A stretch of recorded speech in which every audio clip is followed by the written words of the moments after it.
Good evening. I would like to call the Coffeyville City Commission meeting to order for Tuesday, September 23rd. Melissa will have roll call. Commissioner Faulkner. Here. Vice Mayor Van Oster. Here. Mayor Maples. Here. Commissioner Hendricks. Here. And you can see Commissioner Hendricks is joining us by phone, and Commissioner Jones is absent this evening. Okay, we will now have our invocation by Pastor Dick Smith of First Baptist Church. Please rise. Lord, we thank you so much for the many opportunities that we have to serve in this community, and we thank you for the hardworking people all across the community to do their part to help make this a better place to live. And we thank you so much for our city manager and the commissioners and their service. Thank you for their hard work, and we pray that you would give them wisdom and guidance and bless their efforts, that we could become the best community we could be. And we pray that you would draw business and families to Coffeyville, that they'd find this is a great place to live. And we pray this in Jesus' name. Amen. Amen. I pledge allegiance to the flag of the United States of America and to the republic for which it stands, one nation, under God, indivisible, with liberty and justice for all. Thank you, Pastor Smith. Thank you. We will now have our review of the agenda, our consent agenda, City Commission meeting minutes for Tuesday, September 9th, 2025, City Commission special meeting minutes for Thursday, September 18th, 2025, and our 2025 appropriation ordinance number AO-25-18 in the amount of $5,859,324.54. Vice Mayor Van Oster will have some highlights of the appropriation ordinance. Okay. I have ASC pumping equipment. This is a new pump for the pool. Though it's closed, it still has to be maintained. $11,565. We have BG Consultants. They are our design services for several projects we have going on, like the CDBG Trail, some street projects we have going on, Gibson Street, 8th Street, and then we also have the fairground plot going on, $62,287.46. Here's one, City of Coffeyville. This is the reimbursement. This is for an address on Reed Street that we did demo on and cleanup of because of nuisance. $9,107. Synergy Design Solutions. This is parking lot designs for two places, Sycamore Park and North Park, $24,651. Delta Dental of Kansas. This is dental claims paid, $5,598.65. Grand River Dam Authority, $3,279,085.73. We have J. Graham Construction. This is for the CRMC Street project in that area.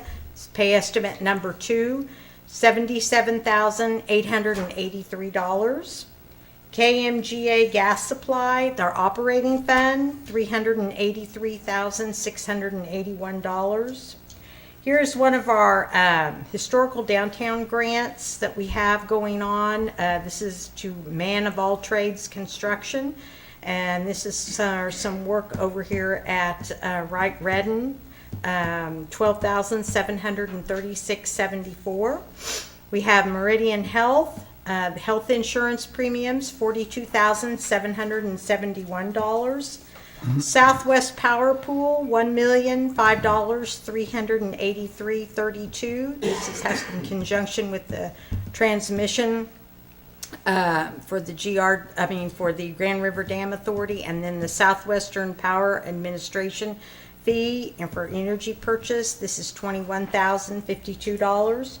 Wartzilla North America. This is field service on Unit 10. and another field service on Unit 10, both on different dates, for $29,546.68. This is out at the new generation plant. And then we have payroll, $358,147. That's all. Okay. Any questions on any of that? Any questions?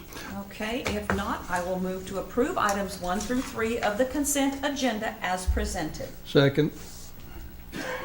Motion is made by Mayor Maples, seconded by Commissioner Faulkner to approve items 1 through 3 of the consent agenda as presented. Vice Mayor Van Oster. Aye. Commissioner Hendricks. Aye. Mayor Maples. Aye. Commissioner Faulkner. Aye.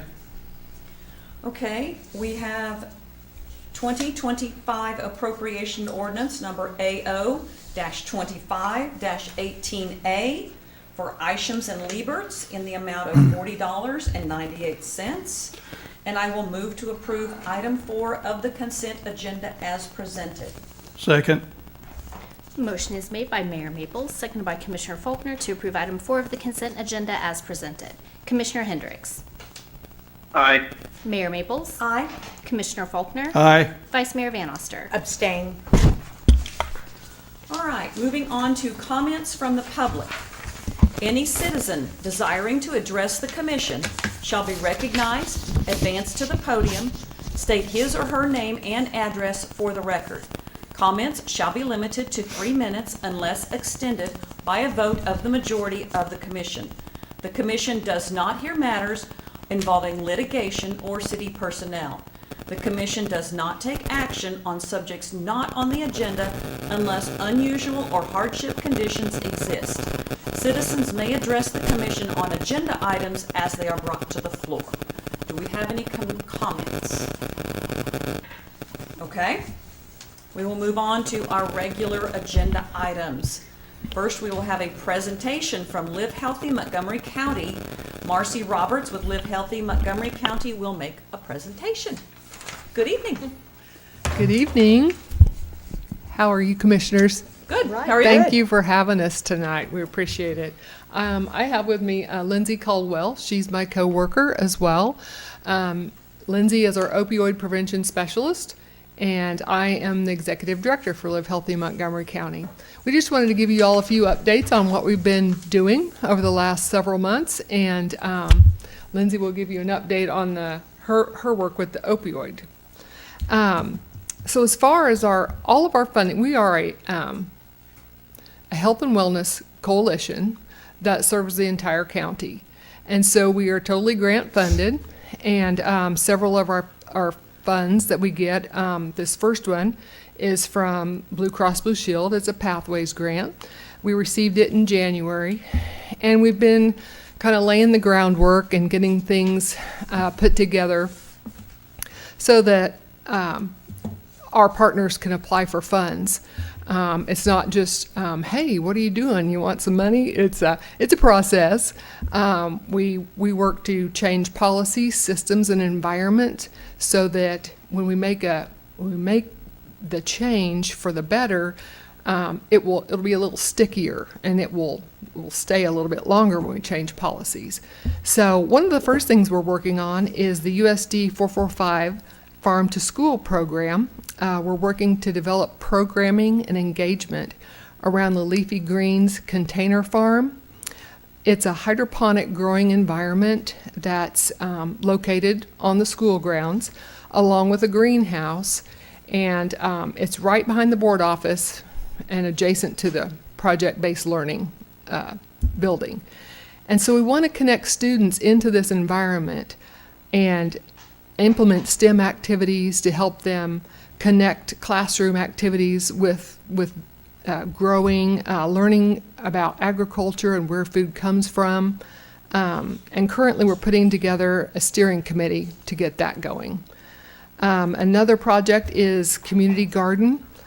We are working with the Caney Valley Agape Network Food Pantry to develop a raised bed and handicap accessible garden for their pantry partners.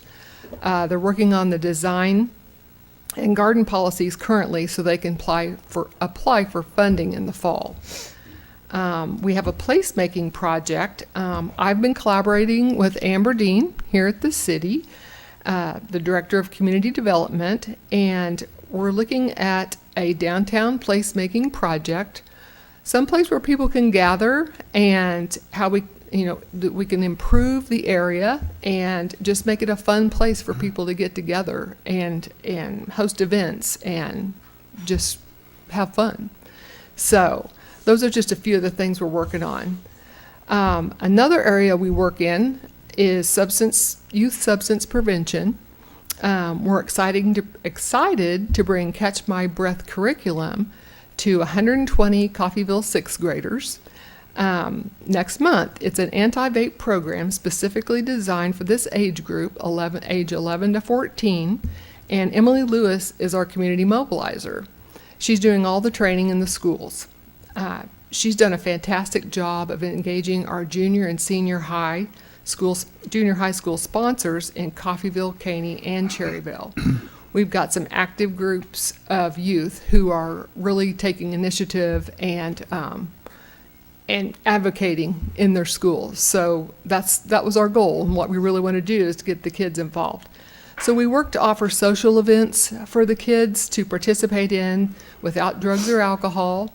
Some of these are like after prom, s'mores get-togethers, Red Ribbon Week, and summer family pool parties. So these are just a few of the things that we're working on, and I'm going to let Lindsay tell you a little bit about what she's working on. Thank you for having us. So last year we received a grant from the city of Coffeyville from the opioid settlement funds. And since then, we've been tasked with ensuring funds are used effectively for prevention and education.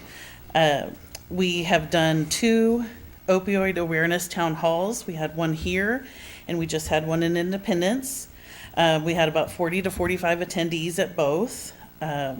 We have engaged community members, leaders, and professionals for education and dialogue. I was hired in February of 2025.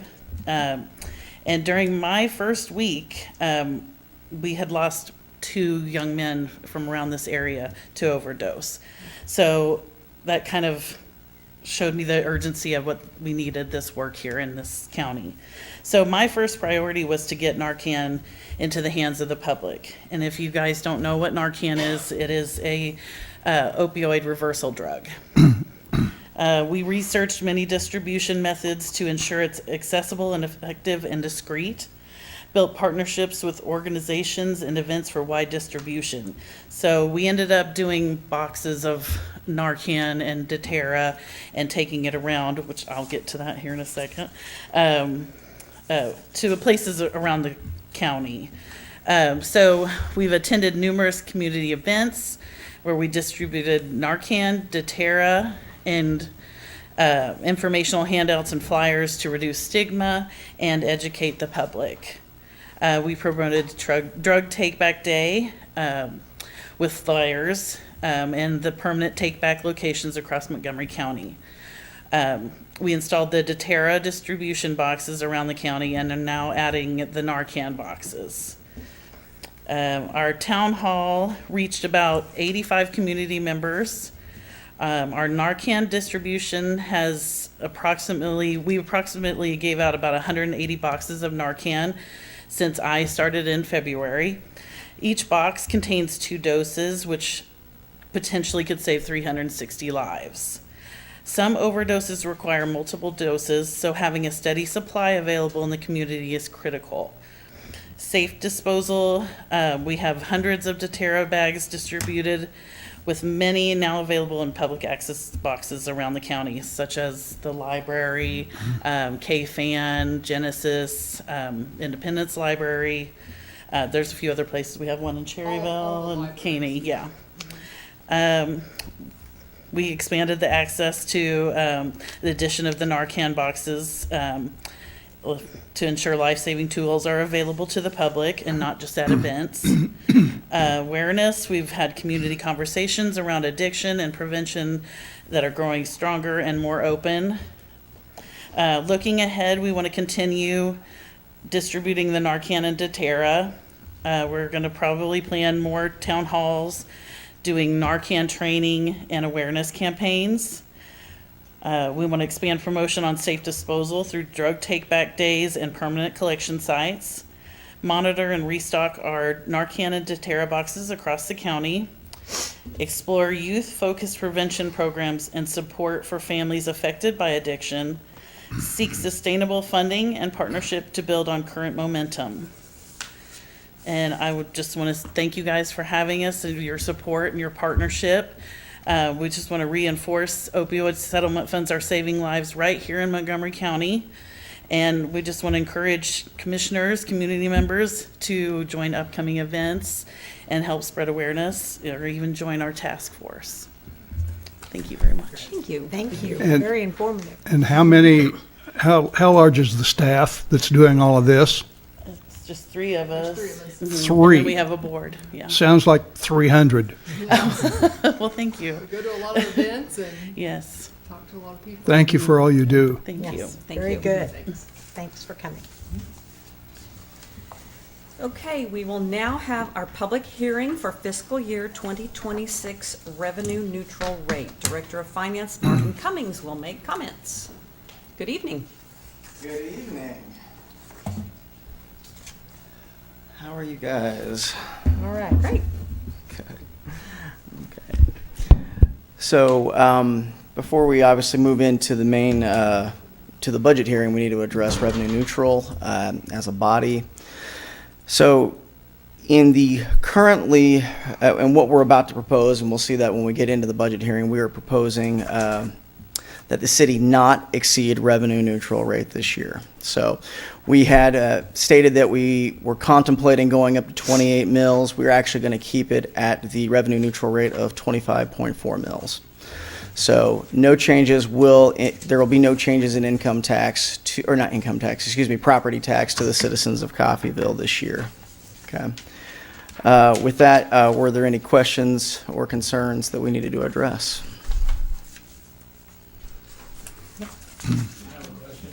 Does that mean the taxes won't go up for 2025? For 26, yes. 26, okay. Going into the calendar year. Well, the reason I'm at this hearing is basically for information, because I got notice in the mail that they were raising the property taxes. Now, I understand this is not your bailiwick, it's the county that does this, not the city that does this. But as a practical matter, it affects the city, because I know there's lots of taxpayers or building, or real estate owners that don't pay their taxes at all. But they let them go right up to the tax sale and then buy them, try to get somebody to buy them from them at a discount for the taxes due.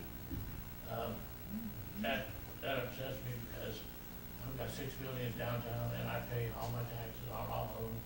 And the taxes and the insurance are the biggest expenses of those buildings at all. Buying the buildings themselves is really reasonable, because real estate is really cheap in Coffeyville, especially downtown buildings that are aged. Those go for a little bit of nothing. But for the future, I know a lot of people that say, well, I'd like to buy that building, but I don't want to pay taxes on insurance, and that's really a burden, the taxes on these buildings, because their valuation is way overvalued for what they are actual value. I mean, I know the county says that's not your guys' deal. But how do we get around that? How do we fight the taxes other than paying them under protest and asking for an appraisal? That's a great question. As far as how to affect changes at the county, I'll defer to other members of our body here today who are going to be more expert on that matter. Though your question does bring up a point that I should clarify in the statement I just made.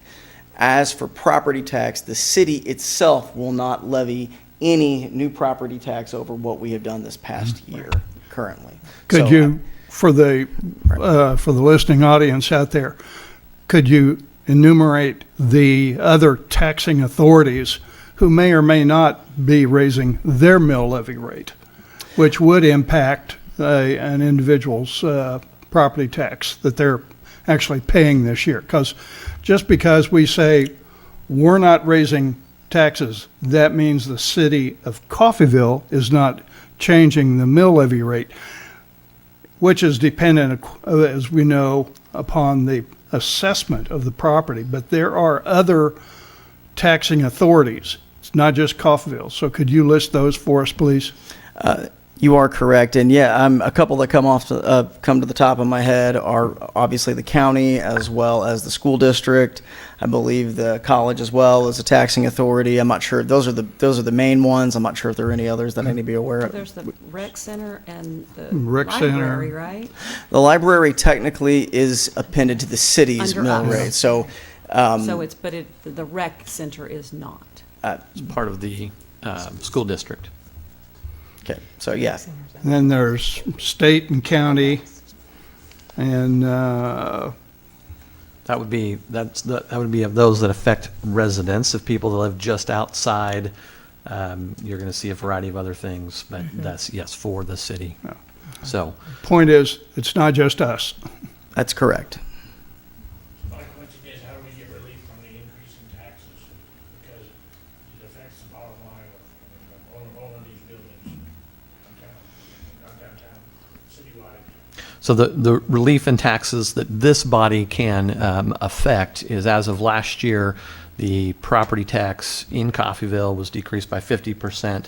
And what we're saying again today is that will not change. That will remain the same. And so effectively, that decrease, residents, businesses in Coffeyville are seeing that like no other city so far has announced within the county. As far as what do we do in other areas, there are, of course, those other taxing entities have boards just like this, the college, the school districts, the county, and that would have to be brought up in those jurisdictions with those bodies to help affect change. I think one of the things that we've talked about this last year when we did that is Coffeyville's trying to make that effect by showing and being an example of what we're doing. Now, we're very unique. We have public power. We have enterprise funds that can support the reduction in those taxes, and we're going to show that here in a little bit and in what that means. Is there any discussion between the city commission and the county commission about adjusting these property taxes? No. No, No. They won't talk to us? Well, it's two different entities. entities. Yeah, it's not, I don't think they won't talk, but Right. this board in this particular setting as a commission meets together, and so individuals of this commission could go, But the taxes affects the growth of the city and the people's willingness to buy real estate here in this city. yeah. It's very, it's big impact on the city of Coffeyville. People want to buy these buildings, or the building downtown is called the Gerald Shop. And, that's a nice building, and they had it for sale for $99,500. I told real estate agent, I said, that building isn't worth $50,000. She said, well, they got way more than that in it, and I don't doubt that, but they got way more than that in it, but the price is down now, it's down to $52,500. So, my kid, he's a dentist in Springfield, he was looking for some, real estate to an investment property. And I told him about this, but he's not willing to come back or invest in Coffeyville because of the tax rate. Yeah. Well, I would encourage him and any others listening that with our reduction at the city taxes, it's making it easier within the county anyways for folks to invest local. But you're right, there's a challenge, and I think residents have to carry that flag to each of those commissions and have these conversations. I know a lot of people were at the county articulating exactly what you are right now as well. Right, the city adjustment of the minuscule compared to what the county is charging us for taxes. It's just outrageous.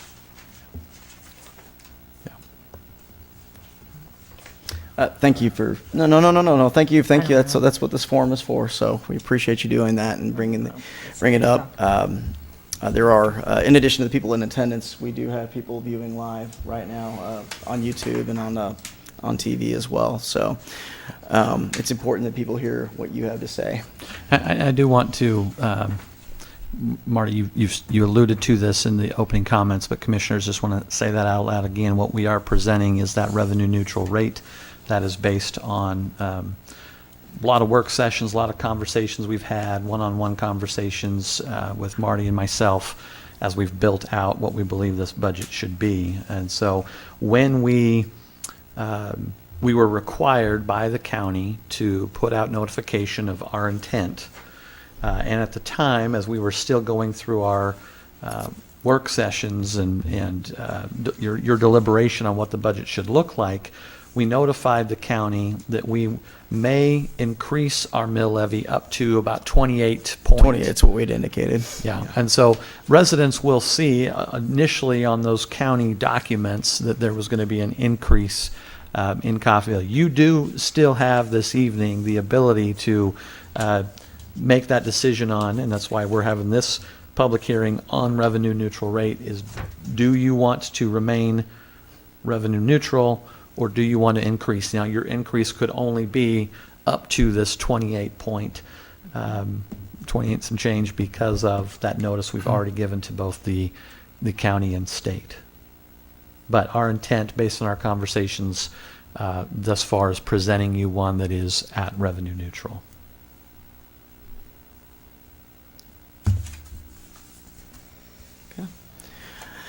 So, and I'll procedurally at this point, if there's no interest in exceeding the revenue neutral rate, at this point, we no longer, the hearing becomes unrequired, so we can close the hearing at that point, so. I need to open it. The $1,000 assessment for vacant buildings, where does that money go? That will go into the budget, our Fund 700, which handles, General budget? it's not the general fund, it's one of our enterprise funds that handles refuse collection and demolitions and code enforcement. How much pushback do we have on that? Because Jim Taylor's got a building just full of crap. I mean, full of crap. So that isn't necessarily a part of this public hearing. We can address that. Well, technically, we're supposed to stay within the public hearing. So what I would say is, we can address that. We can go have conversation. That was just passed last meeting. No, two meetings ago. 2 meetings ago. Notices have been put out. We've been having a lot of conversations with property owners. I wouldn't say a lot of pushback right now. A lot of conversations, but even some of those owners that you've already mentioned, we've had conversations with, and they are understanding why, and we're now trying to help them work through what is this implication for your building. What I understand that there's a lot of, I call them tax vultures, the people who buy the buildings, rent them out, don't pay any taxes on them, and then when it comes time for tax sale, they just let them go around for taxes. So they're getting that, they're basically getting the income off that property for nothing. No expenses, so, and I understand that's a problem. Yeah. And I get irritated because like I said, I pay my taxes and insurance on all my buildings. It really irritates the hell out of me to see somebody like, I know the Brown Furniture Building isn't rented. If it were rented, that would really make me angry. Yeah. And Peter Eric's building downtown for Carolina Plaza, that could have been rented and used. It was a good restaurant before you got hold of it. Yeah, and I'd be happy to visit with you about it. Amber Dean in the back is our community development director. She's taking most of those calls right now. Initially, either of us would be happy to visit with you about your buildings and the implications of that ordinance. And I don't mean to be going over the curbs on this stuff, but I'm just curious. Yeah. What's going on. No, thank you. I appreciate it. With that, are there any? Go ahead, Alec. Go ahead, Alec. I've been mulling over this, and I think, considering what we have ahead of us, my feeling is I wanted the mill levy to be kept at the same mill, which is 26, and so that would slightly exceed the revenue neutral rate, and that mill levy being the 25. But last year's mill levy was 26, so I just wanted to hear where you all are at as well. Is that after the public hearing? And I can certainly provide a figure on what the difference is for the general fund between the two mills, if that would help. So if you give me just a moment. do you know immediately right now what one mill is worth? I'd have to calculate it out. I think we were looking at it earlier. It's in the neighborhood of about $80,000. It's not a tremendous amount. Just one moment. So, a mill levy at the current revenue neutral rate, so this would be, and let me be specific about what the actual general fund would take in versus the library. And so I want to make sure we're being clear about that, because that 25 mills that you're talking about, Alec, it impacts both the library and the city's general fund. So just for everyone that's listening in, we want to just make sure we don't lose sight of that particular detail. But right now, the way we have it estimated for the revenue to the general fund at revenue neutral is 1.27 million. It'd be 408,000. Okay. Now, if we were to adjust and move to the 26.3 mills, it would be 1.35 million for the general fund, and a slight adjustment to the library to $418,000 approximately. So those are the deltas we're talking about. So not for the slight, for just the right around a mil difference, a little over mil difference, it's not a huge change. So just wanted to put that into context. Can you say those numbers again? Yeah, absolutely. So for the 26 mil scenario, we're looking at 1.37 million for the general fund and 418,000 for the library. And then at revenue neutral, 1.27 million for the general fund and 408,000 for the library. So that's about 95,000. Yeah, so it's just a little over a mil difference that we're talking about there. If we were to remain at the current millage that the city has, as opposed to going to revenue neutral. And that is because of the change in property valuations that we've already referenced here. So those did go up this year. And I think it's probably a good time to comment on this, and to be more specific, the property valuation actually went up to $67.1 million from the 63, I believe it was last year. So a fairly, well, in my mind, it seems fairly substantial for a single year, so. As a percentage, how much did that go up? Oh, you would ask me a math Any question idea? like that. Yeah, I can tell you. Oh, we're talking about,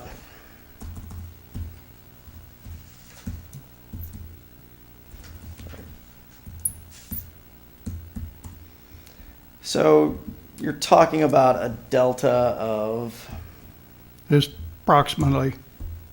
approximately 6%. So. So I think Alec seems to be proposing the question for commissioners, that difference between the revenue neutral at 25 point versus the 26, and that is not a increase of taxes necessarily. You're saying that's because of the increase in the evaluation from the county. Yes, so the millage is a rate that is applied to the property values that are assessed. And so if the millage remains fixed, but the property values go up, then the property tax will go up. And in order to maintain property tax flat, you would have to go down to what we call the revenue neutral rate. Now, if hypothetically no change had occurred between last year and this year's evaluation, there would be no change in that millage for what is calculated as revenue neutral. So it would still be the 26 mills that we've gone with this year, and could continue to be such next year, because that's the way the calculation works. So. And again, we have come to present that revenue neutral rate, but there's nothing keeping you from increasing that, but only up to the 28.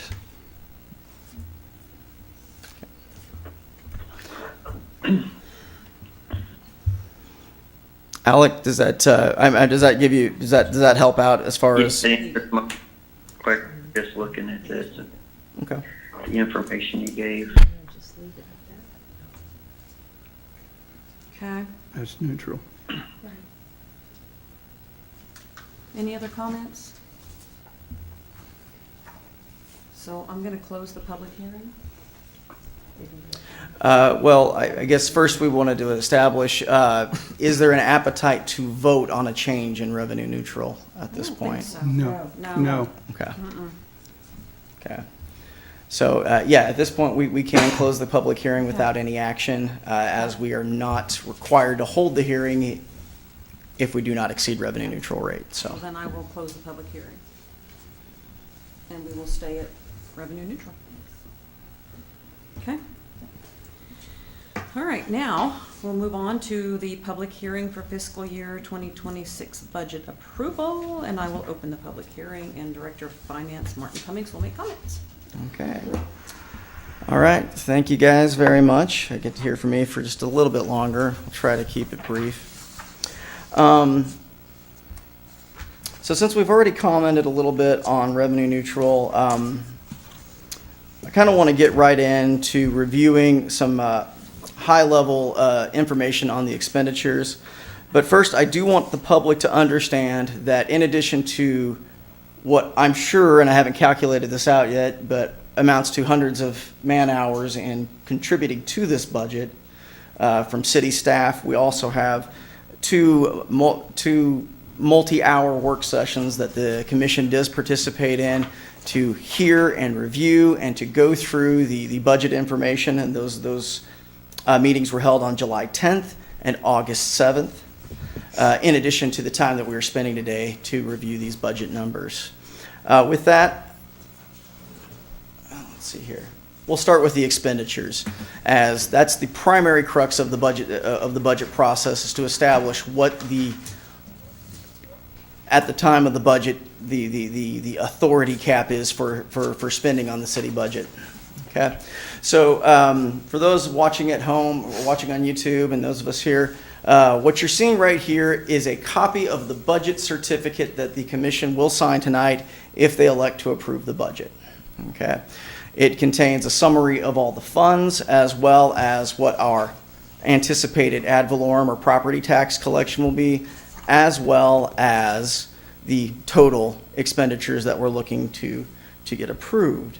And this year, we are looking at a total of $103,800,692 in total citywide spending authority. What I'd like to comment on as we're proceeding through this, and commissioners, feel free to stop me with any questions, comments, or concerns about anything that we're addressing, is that last year's budget authority was significantly higher, that we approved $110 million. Okay. It's important for the commission and for the public to understand where that difference comes from. I would love to represent to you that we found lots of savings and loose change in the couch and, all kinds of stuff that, we didn't realize we could save money on. That is not the case. Essentially, and you guys have been, the commissioners have been through a number of work sessions, as well as they've heard from our auditors this year. The reality is there are some expenditures that the city must record as expenditures that aren't actual money that leaves the city. Okay, and an example of that is transfers between budgeted city funds. Those are recorded as expenditures from one fund and recorded as revenues to the other fund. What we have done is made an administrative decision from the accounting perspective, and again, I'll refer back to our auditor's comments when he was here answering questions on this matter. We have elected to change how we handle this. So the city collects sales tax, 3 cents on the dollar. Once upon a time, we used to receipt all that money into the general fund and disperse it into the designated funds that those proceeds were allocated for. we have made a modification to our accounting. We no longer receipt it into the general fund. We receipt it directly into the allocated funds, bypassing the need to record that expenditure in the general fund.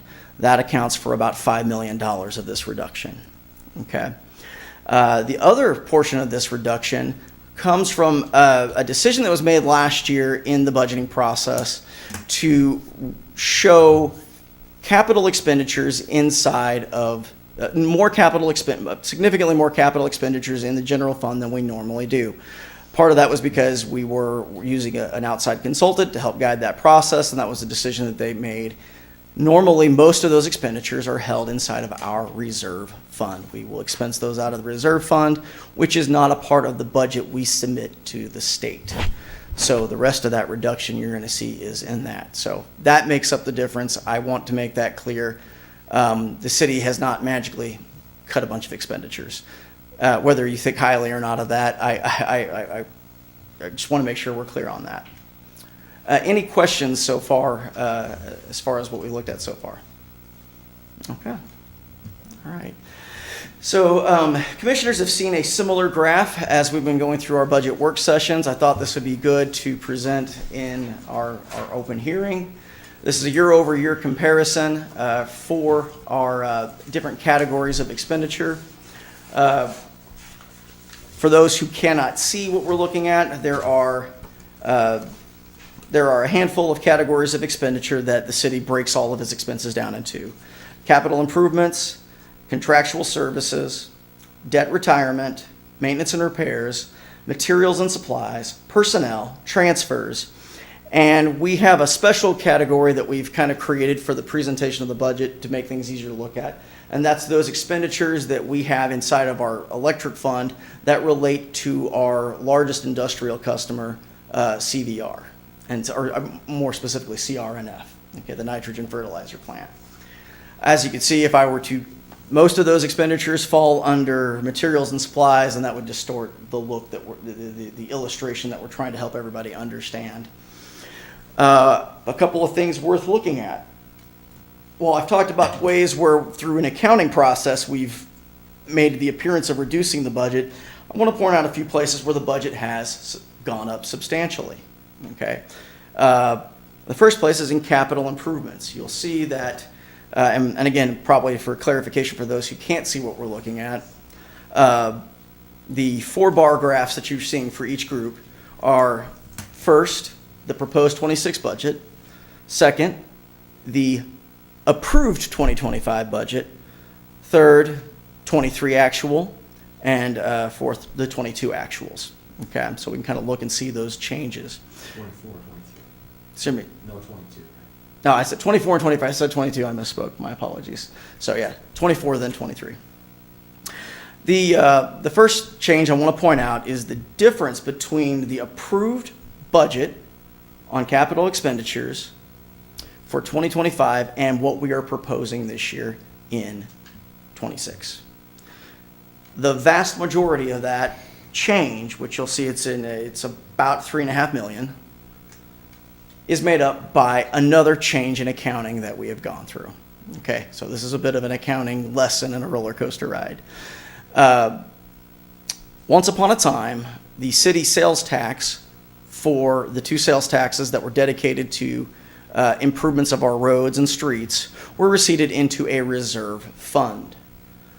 This past year, the commission and staff have elected to change how we account for that to increase transparency of the expenditure of those monies. The reserve fund was not a budgeted fund that was submitted to the state. However, now we are changing that and we'll be budgeting those monies, submitting that budget to the state going forward. And so it will now appear in all the budgets that we will present to you guys going on from this time on.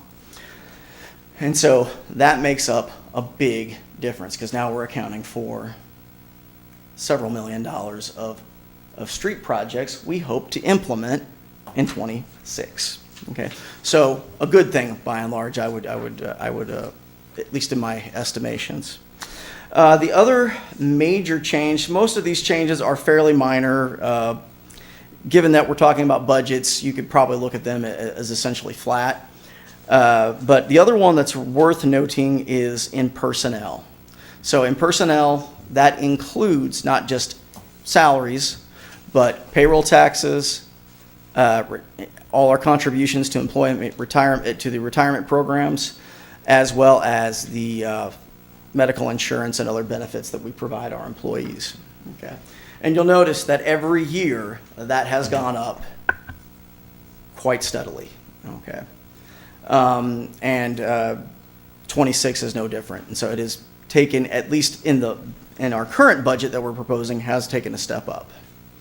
Ben, did you want to jump in on that? I did just want to remind everybody, when you're looking at those red bars, that is the 25 budget. 25 was a very interesting year for budget. We will have, as we always do towards the end of the year, a budget amendment to go through. So you are seeing that purple and green that are actual, and that red, there's still going to be fluctuation in there as we get to the end of the year based on things we've done throughout the year. So just wanted to say that out loud. Did you want to comment on the wage study?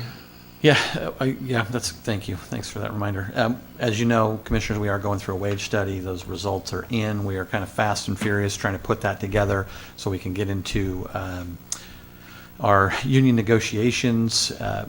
Most of our departments, we've accounted for increased percentages because we expected those anyways. So there will be probably the potential for an increase from what we have as we finalize our negotiations. So we have talked about those. Just the timing on this wage study and the budgets, those didn't exactly meet together. So there may be some slight increases to what we were projecting on those numbers. As we finalize that through our union negotiations by the end of the year, we'll make sure to update Commissioners on what those numbers are. Okay. Any questions so far on anything that we've reviewed? Okay. So we're going to jump ahead. I'd like to drill down. That was a year-over-year comparison. I'd like to drill down really quickly just on 2026. Still maintaining the that high-level citywide categories of expenditures here. And as you'll see right there, it's very obvious that our largest single source of expenditure and category are those expenditures associated with our power purchases for Coffeyville, CRNF, and CVR. Okay, those represent the biggest portion. Tonight alone, we're all CRNF. Yeah, sorry, it says CVR up there. It covers everything, but it is CRNF. We spend millions of dollars every month on our power purchases, so that's logically going to be our biggest single source of expenditure. Also, a considerable source of revenue too, so it offsets. The other thing I think is probably worth noting is just looking at the percentage. The second largest component to the budget is personnel. Okay. I think that's typical in most organizations, both public and private, whether you're talking about a corporation or a government organization. That is not unusual, and it continues to be the case with Coffeyville as well. And then the next largest one we'll see here is in materials and supplies, which makes sense. The more our people are doing, the more they're using. And so we expect to see those line up fairly closely in most years. But any questions on anything that you're seeing here, let me know.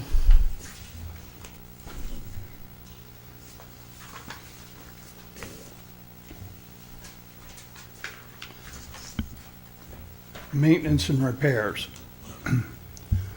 Is that going to be sufficient to maintain what we have in a proper manner? I should hope so. We bought a lot of new vehicles this year, so. They better not need much maintenance. Most of the maintenance and repairs you're looking at are going to be building maintenance is largely All right, what's been thank you. budgeted there.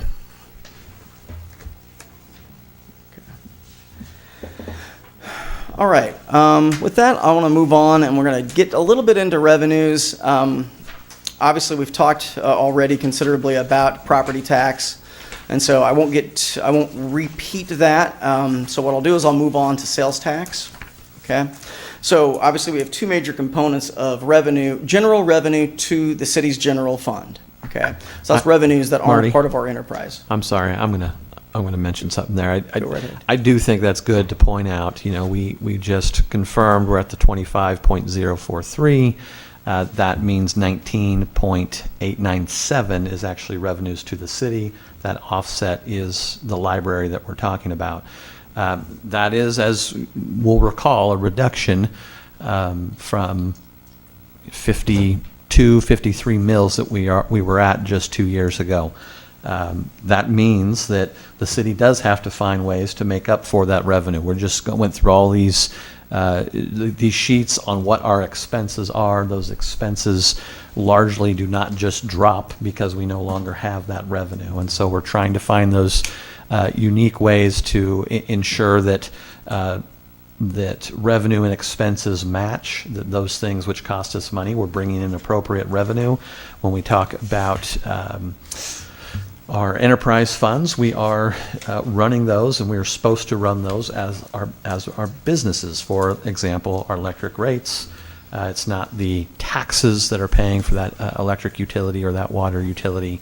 It's those rates from that. So there is a decrease that is great for our residents and hopefully for attracting others, but that does mean that we have an obligation to make up for that. And we have unique ways in our budget, both on how we are exercising interest revenue off of idle funds and things. So, so far we are making that up. But that will continue every year to be a question on what are we bringing in and what do we have to, what are our expenses we have to spend. So these are going to be hard questions, and I think that commissioners, I think most people in the community applaud that decision and that was a hard decision to make, but it also means that we do have hard decisions within budgeting to figure out how do we continue to deliver services at the level that our residents expect.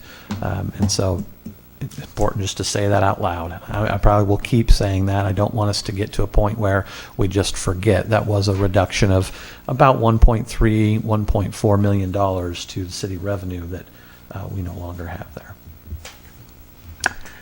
And thank you for going and calling attention to that. And what I like to do then, in turn, is to look at another key form of general revenue that the city collects outside of its enterprise revenue. So those utility revenues that Mr. Brubaker referenced. And so that's going to be, we estimate, we have, right now at the city, I should go back and say, there is a 3% or a 3-cent sales tax that the city assesses on all, with certain exceptions, on all of the transactions that occur inside the city sales-wise. That is made up of 6 half-cent sales tax that have all been passed by ordinance individually by this commission or prior commissions. Not just ordinance, election. Election. By the yes. public, yeah. Yeah, by the public, excuse me. And so right now, we are estimating about $1.1 million in revenue in 2026 per half-cent sales tax, which gets us to the total of $6.6 million in total that we'll collect on that. Sure, no problem. Back on that slide.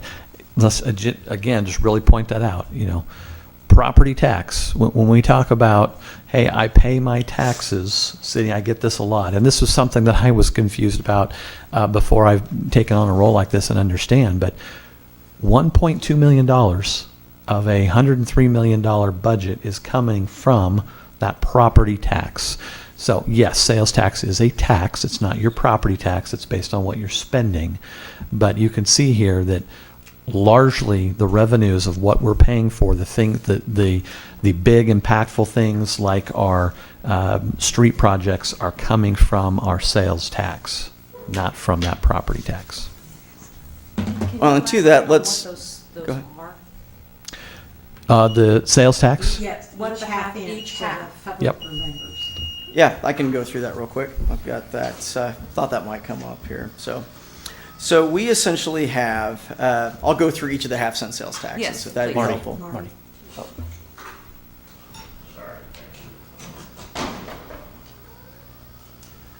Okay, so let's start with the general fund. We collect 1 half-cent sales tax that goes towards general fund operations. That particular sales tax is an indefinite sales tax, does not have an expiration that continues in perpetuity in the way that the sales tax was approved. The next sales tax that I can comment on is our street or highway improvement sales tax. Okay, and this was recently renewed for a 10-year period.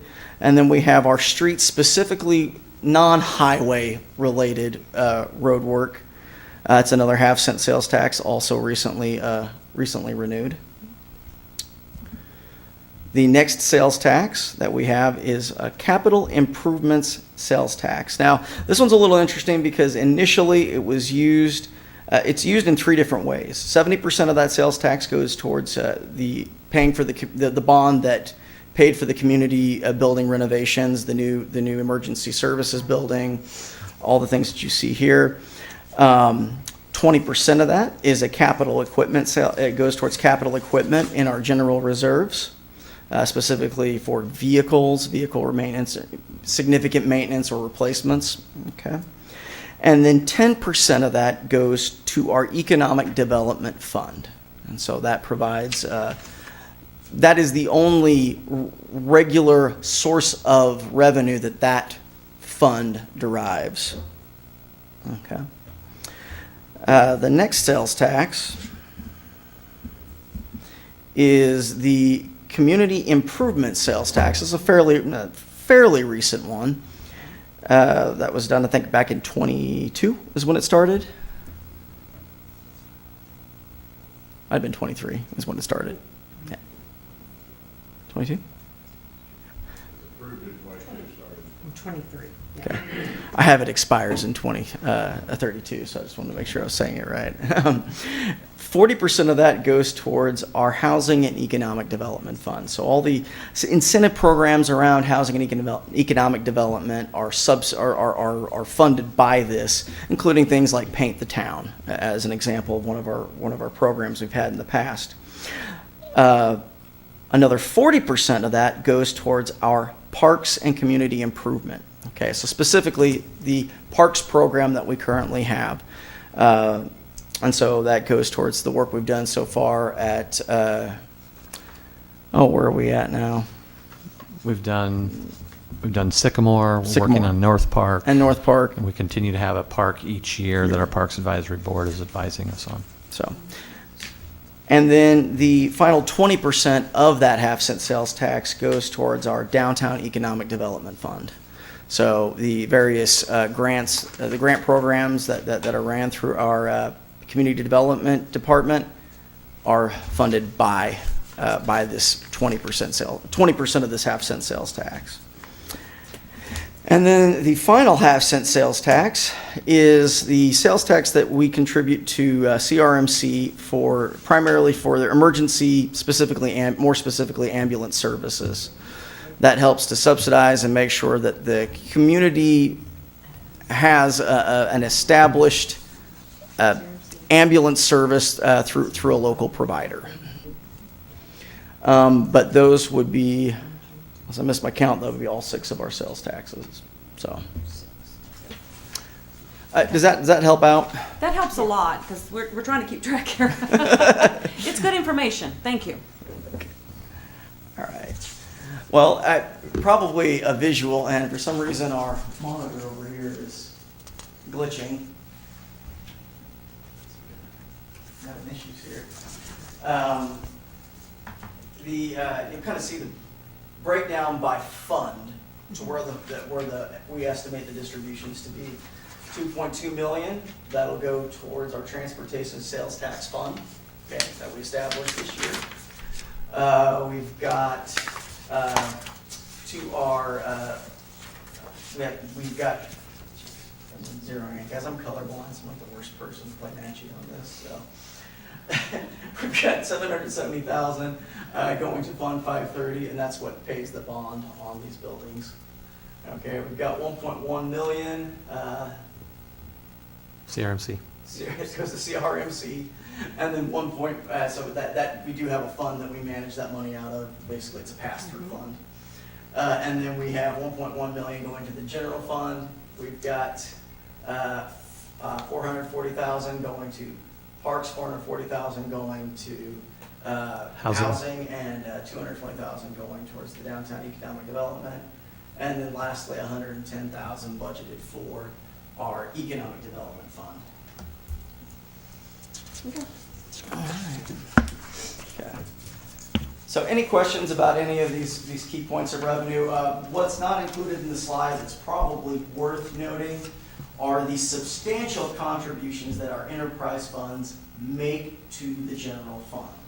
It's over $5 million in revenue that the general fund is deriving from the enterprise funds to support functions like police, fire, code enforcement, IT, all the general services that are required at City Hall to provide support to the community and to all the city activities. If we had, for example, private power, say an Evergy here, the community would not see that amount of money. That amount of money would go to that private business's pockets, their coffers. Interesting to note, as we've been doing a lot of communication history updates, I can't remember if it was, I think it was the 1920s or 1930s, it came up in Coffeyville, should we turn over our power to private? And it ended up coming to the city level, and that passing that it stayed. And the steam plant, the tower that goes up, they went out and painted on it and said, you're not taking our public power. So that's been something that this community has been very protective of for a long time. We are the second or third largest municipal supplier of power in the state. To that, I'd like to talk just a little bit, I'm sorry you guys can't see that right now, talk about our enterprise funds. Probably helpful for They've got it on paper. oh, yeah, that's right. I forgot. I came prepared. So it's like at the enterprise funds. And so what we're talking about here are two major funds: our electric fund and our wastewater fund. Okay, and what you'll notice there is you've got an electric fund that we're estimating to be on deficit spending to a tune of about 1.3 million. Now that is an estimate, and it's a fairly conservative one. That small of a loss, you might as well look at it as break even, okay, for all intents and purposes. The same way with the Fund 900, the Water and Wastewater Fund. We're showing a surplus of about 68 million in its net operating activity. Not 68 million, 68,000. I wish it were 68 million. No, I'm kidding. That would be outrageous. No, 68,000 in that operating fund, essentially break even. If we're looking at it, the fact that we're talking about budgets and projections here. The thing I'd like to point out there is the struggle with those enterprise funds is not only do they have to provide daily power and water and sewage services to the community, they also have to manage the city's considerable infrastructure. We have power lines, overhead, underground. The same way we have hundreds of, well over 100 miles of underground water supply line alone in the city. Okay. This is an aging infrastructure, particularly on the water side, but also on the electric side. Okay. One of the things that this does not adequately account for is the money that we need to put away for the ongoing and routine replacement and upgrades of that infrastructure as time goes on. And so that will necessitates changes in revenue in order to accommodate that. And unfortunately, I wish this were not true, but it very much is. Inflationary pressures apply to a municipality as much as it does to a private enterprise. And so those are the headwinds we are fighting. And so obviously we are having conversations with commissions and work sessions, and we obviously bring proposals to you guys. It's to help address these numbers that we need to be healthier in order to continue to operate these funds on a long-term basis. Any comments, anything you'd like to kind of Well, highlight on that? we've this year we went through increases to electric rates, and those were put out for multiple years. We'll continue to have conversations. That's very fluid, both the increases in expenses and the things that happen to our system. As we've talked, Wartzilla, back in 2017, the city opted not to have maintenance plans through our Wartzilla engines, and we this summer paid the price for that with multiple weeks of all 3 engines down. We had to fly Wartzilla reps out. We found in our research that many times there are maintenance plans that's already baked in. Wartzilla can remote into our computer systems and do pre-work, and the city chose not to do those things. We're getting to a point now where Wartzilla is suggesting that it's going to be mandatory. The current estimate is about 1.4 million. So what I'm trying to say is there's things that we don't expect that come up, both in the care of that equipment and those expenses, what inflation will do, and of course we hope that those things, we also get reprieves from those inflation costs with changes politically in our country. But this is living, this is continual. So yes, we just had a conversation at the end of the year and the beginning of the year. We will continue to monitor and watch that. We are actively trying to put before commissioners and be thinking about the next 20 yeers. Part of our infrastructure with electric, as our consultants came in and analyzed, is that 52% of our infrastructure, our infrastructure's life expectancy had already hit that 50%. So what does the next 10 and 15 and 20 years look like? Same with water. We have a 53-ish year-old water plant. Right now we're putting plans in place, and we hope that we can have that water plant last much longer. It'd be great to make it to the 75-year mark, but that's why we're bringing those conversations. That's why we're looking and analyzing our rates, and this is appropriate for both debt service, for capital improvement projects, and the maintenance of that infrastructure. So this to me paints a picture that is a little bit worrisome, that we can't just sit on our hands and hope it goes away. And so staff is actively working with both our experts that are here on staff that have understand our system, and experts that we've hired in to evaluate. And we'll continue to have those conversations, and the public should expect to key in and listen, because we will be targeting water rates every month over the next several months as we try to make decisions on what should those revenues be for our enterprise fund.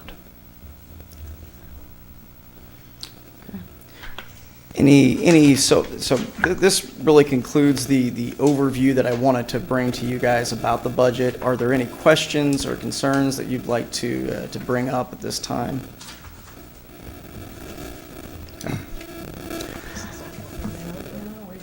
We've been over it a lot, We have. And over and over it. over and over. With that, I do want to make one final comment that has to do with a procedural change we will be doing this year for how we adopt the budget. I want to credit our wonderful city attorney, Paul Kreitz, for wordsmithing this for me so that I articulate it correctly. So I'm going to actually just read his notes. Historically, the city conducts 2 readings of ordinances. The law technically no longer requires 2 formal readings, with some exceptions. However, city administration has continued the time-honored tradition of having 2 readings of ordinances in most cases, and that process has served the city well.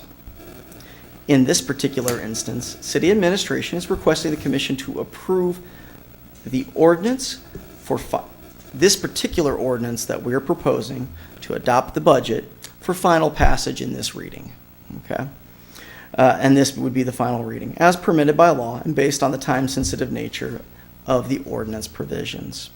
So I want to make clear that we are in no way trying to establish any kind of new precedent for how we handle ordinances, simply how we are handling the budget. Okay? And so law permits us to pass an ordinance with a single and final reading. And I think it's also worth commenting and clarifying why we want to approve the budget by ordinance as opposed to a resolution as we've done historically. Because of recent changes to the law, we are now not only allowed to adopt it by ordinance, but because we're adopting it by ordinance, we can also include an appropriations component to that ordinance.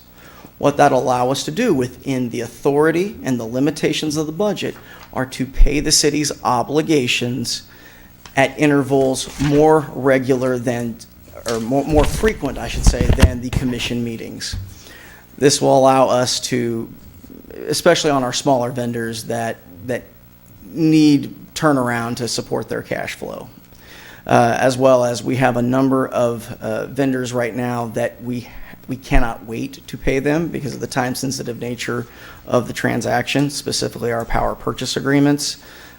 We have to pay those whether or not it lines up with the commission schedule. Otherwise, we could run the risk of losing power to the city. So we don't want to do that. And so because we have the ability to make this change, we'd like to do so. Now, I think the question becomes, what will we do about reviewing city expenditures going forward? And our proposal is to continue doing it as we're doing now. The only difference is, rather than it being a presentation of an accounts payable register of things that we are about to pay, it will be a register of payments made since the last commission meeting.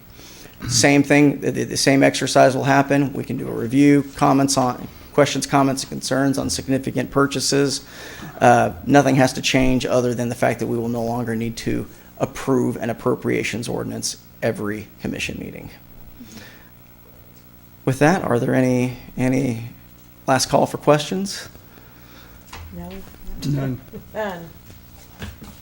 Okay, if not, I will now close the public hearing.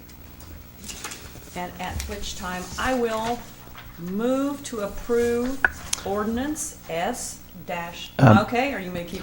So hang on. part of the public hearing, we do need to ask if there are any comments, just to make Okay. sure we're doing it Looking right. at I know these guys, it's but I kind didn't of look at the empty out public. here, I but apologize. some of them are residents that are out there, so. Come on, guys. Nope. No comments? Okay, now I will close the public hearing and move on to the ordinance. I will move to approve ordinance S-25-08, an ordinance adopting the fiscal year 2026 annual budget for the city of Coffeyville, Kansas, without exceeding the revenue neutral rate and appropriating the amounts in each fund in the budget for fiscal year 2026, providing for the payment of all claims and charges against the accounts provided therein, and approving and ratifying the payment of all claims against said accounts. I'll second it. Motion is made by Mayor Maples, second by Vice Mayor Van Oster to approve ordinance S-25-08 as presented. Commissioner Faulkner. Aye. Vice Mayor Van Oster. Aye. Commissioner Hendricks. Aye. Mayor Maples. Aye. Thank you. Thank you. Appreciate your patience. Okay, moving on to old business, of which we have none, and then on to new business. Resolution R-25-100, a resolution to authorize the city of Coffeyville to enter a land and water conservation fund project agreement with the Kansas Department of Wildlife and Parks for upgrades to the Hillcrest Golf Course driving range. Executive Director of Public Works, Jim Wright, will make comments. Good evening. Good evening. This request permission to authorize the city of Coffeyville to enter into the Land and Water Conservation Fund project with the Kansas Department of Wildlife and Parks and National Park Service for upgrades to the Hillcrest Golf Course driving range. City of Coffeyville has been awarded a grant assistance in the amount of $122,353 through this program. The funding will be matched locally with an equal share of $122,353 from the city. The project scope is to installation of poles and net system around the driving range, installation of a some artificial turf at the driving range tee box. The project has a period of performance from September 15th of 25 through September 14th of 28.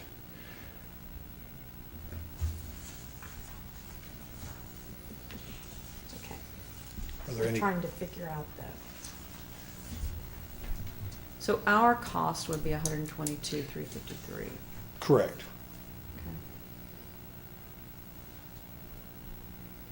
oh, Okay, the cost is recommended shown at 65,000, and that's what? I'm not seeing it's divided up. that number. So, We're confused. We're That's okay. confused. That's worth clarifying. Page 1, fiscal information. All right. So we're dividing the cost between two different funds. Okay. So $65,000. Okay. Fund Fund 130. All right, there we 130 go. and Fund Okay, 630. thank you. Okay, Thank you. thank you. We were scratching our heads there for a minute.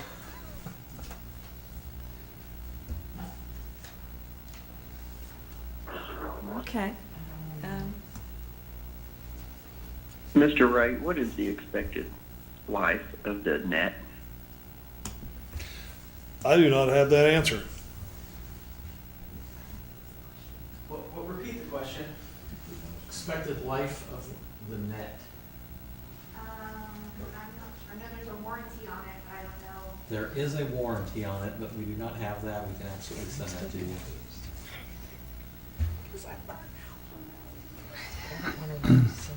Is that I a, was just asking. is that a permanent in in, case- I'm sorry, go ahead, Chris.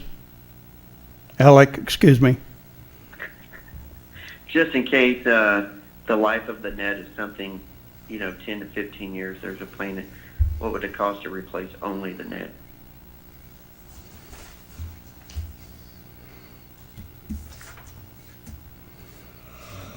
We do not have that. I do not, I don't have that information.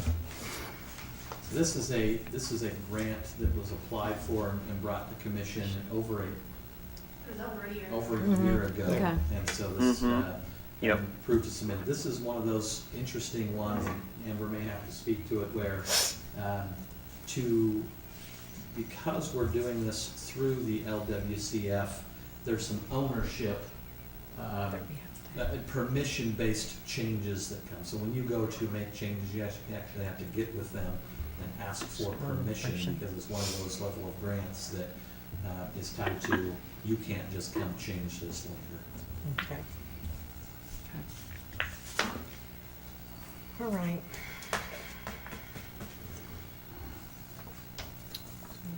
I don't have any questions. I will move to approve Resolution R-25-100 as presented. Second. Motion is made by Vice Mayor Van Oster, seconded by Commissioner Faulkner to approve Resolution R-25-100 as presented. Vice Mayor Van Oster. Aye. Commissioner Hendricks. Aye. Mayor Maples. Aye. Commissioner Faulkner. Aye. Okay, Resolution R-25-101, a resolution to approve a construction contract with Mongan Painting for the 2025 pool painting and rehabilitation project. Executive Director of Public Works, Jim Wright, will make comments. The City of Coffeyville Aquatic Pool needs to be sandblasted and repainted to ensure continual operation. Bids were opened on September 4th with a total of 4 bidders. One bidder did not provide a bid bond, and our recommendation is to go with the low bidder who provided a bid bond, which is Morgan Painting. This will consist of sandblasting all loose material off of the pool. We'll be doing the pool, the slide pit, and also the wet well inside the building, inside the pump house building. Okay. And what about the grade of the paint that will be used? That has been spec'd out the same as we're using basically the same specs that we had used in 2016, the last time this was done. All right, thank you. There's a lot of difference between those bids. Yes, there is. And I know this is the lesser, but you're comfortable that it will take care of everything? Because, Yes. yeah. Yeah, I believe our estimate was around $100,000 we put Okay. together last year. And both these bids were, the one bid that was kicked out and this bid were within $3,000 or $4,000 of each other. I Okay. believe the bid that was way outside was maybe some inexperience Okay, in the process. okay. All right. Mr. Wright, this contractor had done a lot of other pools in the local area, correct, and they were satisfied? I cannot answer that question if they've done anything local.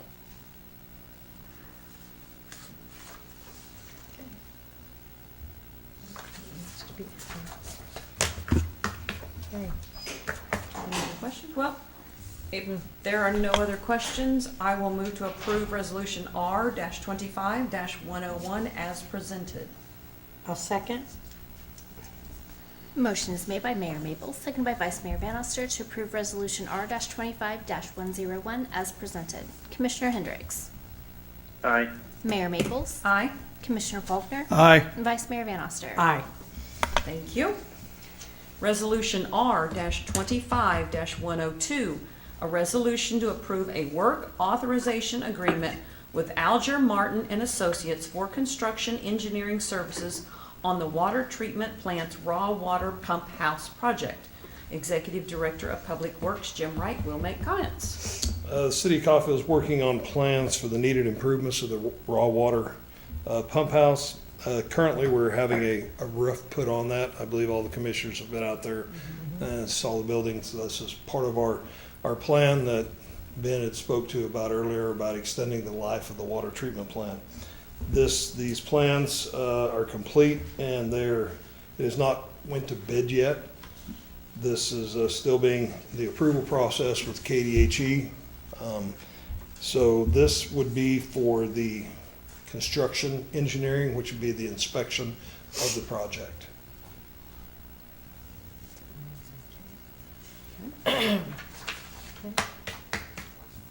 There's no questions? Can you explain the scope of the work again? The construction of the reconstruction of the raw water pump house? Is that what you're referring to?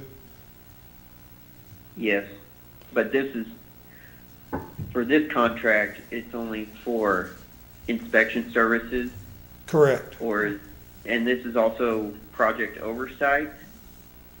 correct.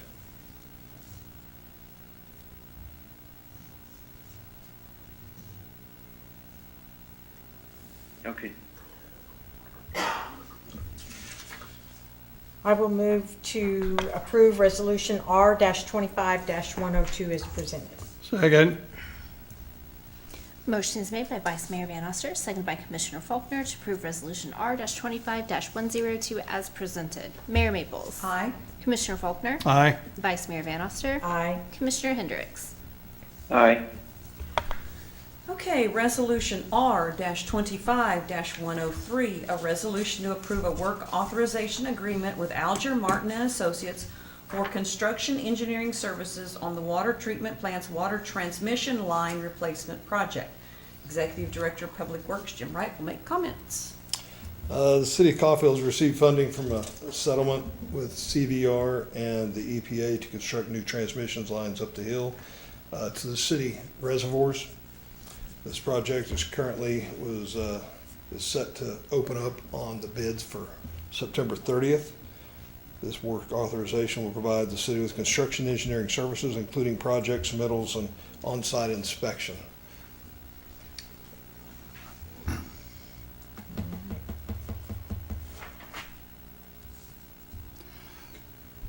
Could you explain, under background, it says that the City of Coffeyville has received funding from a settlement between CVR and the EPA. What was that all about?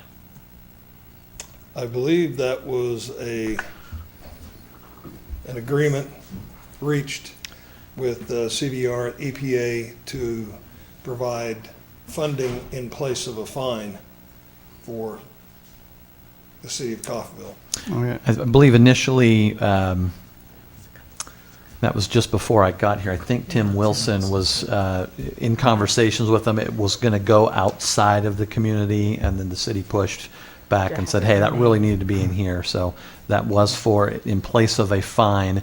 So that money has already been put into a bank account that we have access to, but we have to have approval through, I believe, KDHE in order to access that money. It's an escrow account over at Solutions Yeah. North Bank. So this is nothing new. No, this has been in the works for All right. 18 months Okay. plus. All right. Yeah, I want to say the original fine had to do with air pollution. It's probably was a decade ago that actual events happened that they went through. It was approximately 23 million total that they fines. So about 10 of that went to the Fed, and then 12 or so that the improvements that they have to do at the actual plant, and then $1 million to a Kansas or someplace that was impacted essentially by the release is the last part, and that's the one that we went Okay, with all right. and to say, hey, we have something that you can do, and we did that. And that's the project we proposed. All right, thank you. Okay, well, no other comments. I will move to approve Resolution R-25-103 as presented. I'll second. Motion is made by Mayor Maples, second by Vice Mayor Bannister to approve Resolution R-25-103 as presented. Commissioner Faulkner. Aye. Vice Mayor Bannister. Aye. Commissioner Hendricks. Aye. Mayor Maples. Aye. Okay, Resolution R-25-104, a resolution to execute an easement and encroachment agreement with the Coffeyville Resources Nitrogen Fertilizers for the purpose of accommodating the company's plan to construct a water line. City Attorney Paul Kreitz or Jim Wright will make comments. Paul? Well, it He looks went like and sat it down. looks like Okay, I guess it looks it's like Paul. Jim sat down. So. He's done. He's over it. It's your turn. It would be up to Jim or Thomas to maybe explain the specifics of the encroachment agreement, but CVR asked for the city to approve an encroachment and an easement agreement in order to construct a pipeline, and it will cross over city's property. It's an accommodation request, essentially. So we did some negotiating with them, and they agreed to that if the facility would ever need to be moved, they would do so at their expense.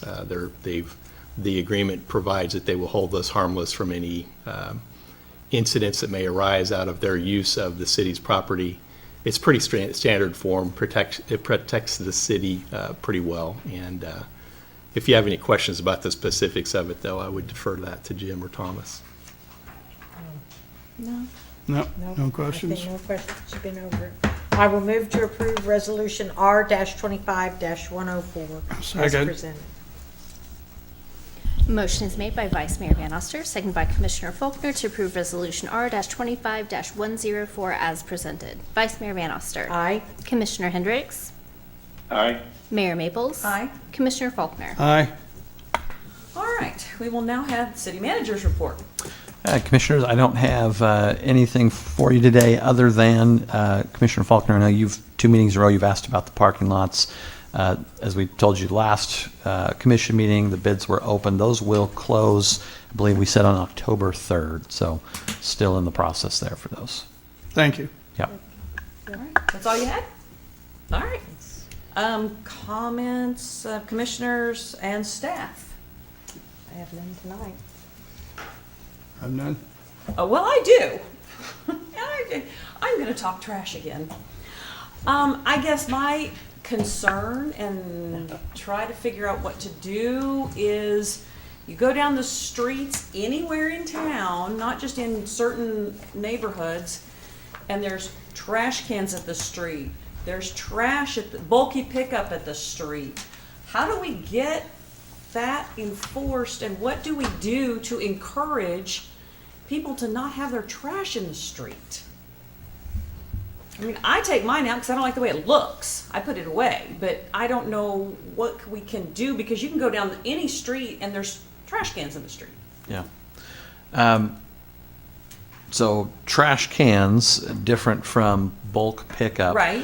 When we first approached our contracts, we had multiple options on bulk pickup. The route we went was one mass pickup, and excuse me.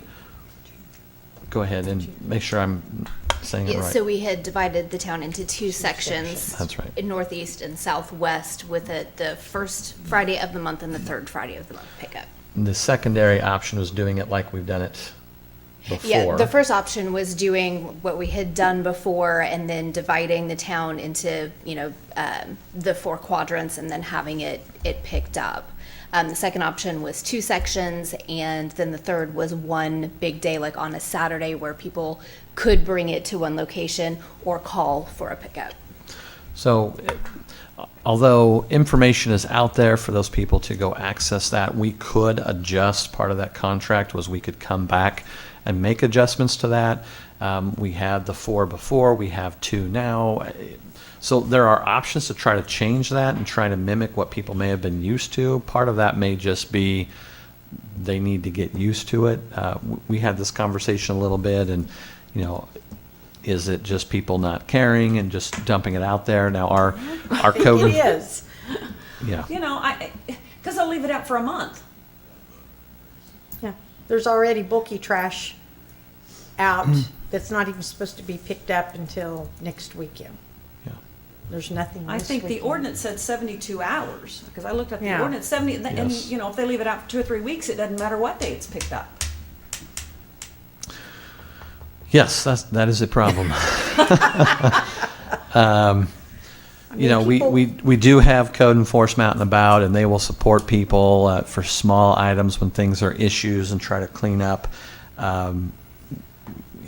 Hitting everybody. So I don't know that I have an answer on how do we address that, other than putting out reminders ourselves. We can do mailers and I was remind going to say, can we people. not put something in their electric bill because it's Yeah. got the trash bill in it, and say, remind people, and here's the phone number to call, or here's the email. These reminders, even for the next few months. Hey, this is how bulky trash works. Just give them a call. Yeah, we can absolutely do that. We can put mailers out. We can use our Facebook and our website, our communication tools we have. So we can go push out more and try to remind people, and hopefully, they'll pay attention and act on it. Because what we're talking about is Just take people your that trash are can ignoring. back. Once it's empty, take it, put it away. Yeah. There's so many out there, there are comments out there about griping about how the town looks, but then they don't want to do anything. You gotta clean up your own yard. You have to take responsibility for your own self at some point in time. That's how. And how do we enforce it other than code enforcement going and telling them? What do they do? Walk up to their... I don't know how it works, so I'm asking. Don't you put something on their door and tell them you have something out there and whatever, shouldn't and you be. have to have it removed in, 48 hours or? Yeah. What we get to here, which is really interesting, that personal responsibility versus the city. And we can go down a long list of things. Trees, like we're experiencing in Sycamore Creek, and when issues happen. People's culverts under driveways versus the ditches. And there are so many things that is not budgeted for the level of work that would be needed. Even our code enforcement today, commissioners, you bring me examples of addresses and pictures constantly, and the quantity of people we have and the budget they have to work in is not enough to address, for example, every trash can every Friday or during the week that is left But out. So we shouldn't have to. we shouldn't have to. No, We should not shouldn't. have to be doing this. Yeah. They should take their own trash cans up.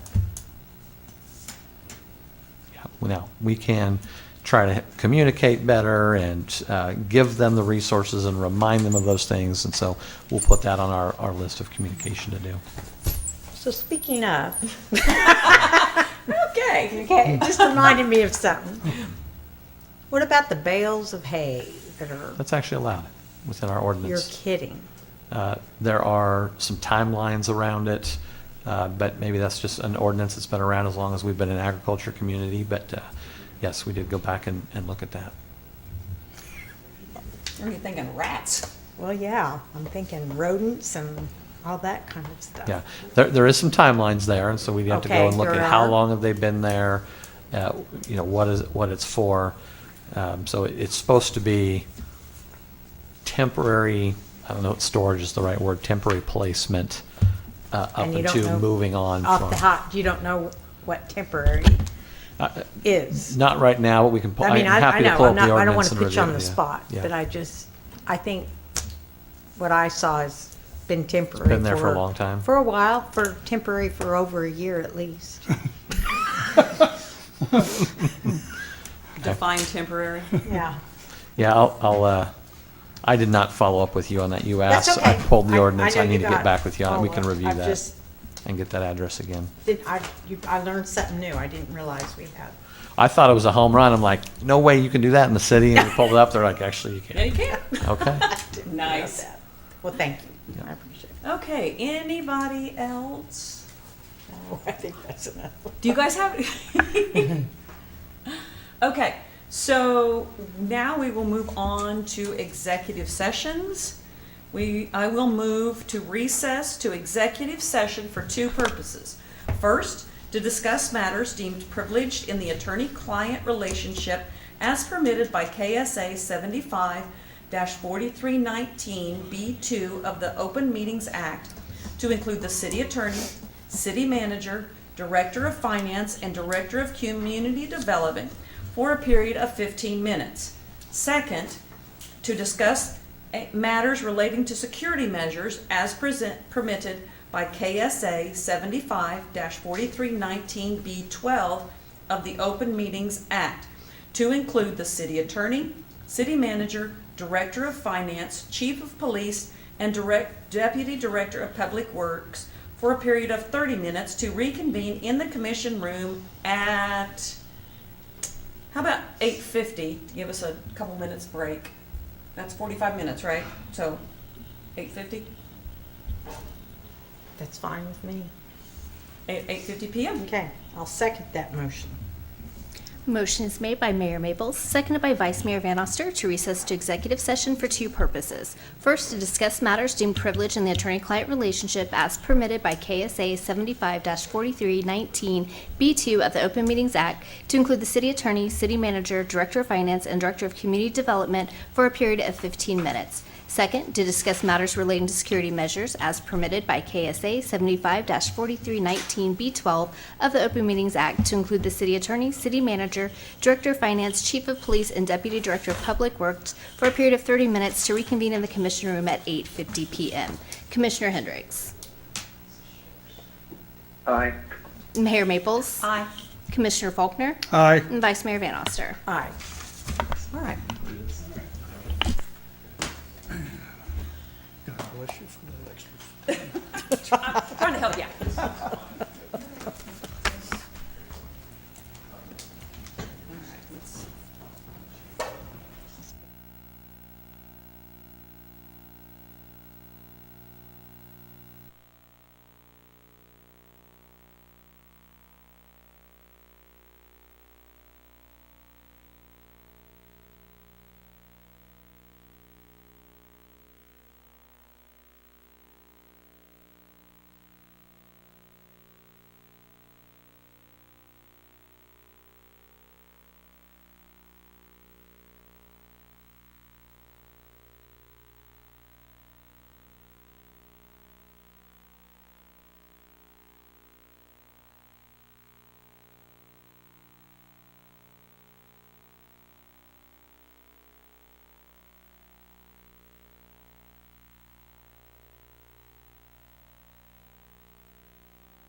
reconvene the meeting, and no action has been taken.